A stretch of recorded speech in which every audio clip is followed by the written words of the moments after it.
How to fix login or password is invalid error on Discord. So if you want to fix login or password is invalid error on your Discord, then what you need to do is first make sure that you have a stable internet connection.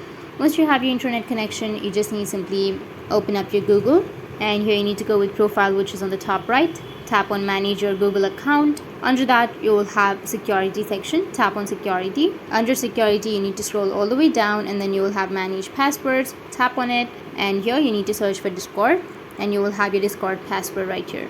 So in my case I have 5 accounts Discord password. So you just need to simply tap on discord.com, and you will have your email and your password saved just right here, so that you can go back and enter the password and you will be logged in. Or the other way is you can go with your Discord password screen, and you can go with forgot password, from where you'll be able to reset or recover your password. You'll receive an email with the code in it, or you'll also receive a code to your phone number.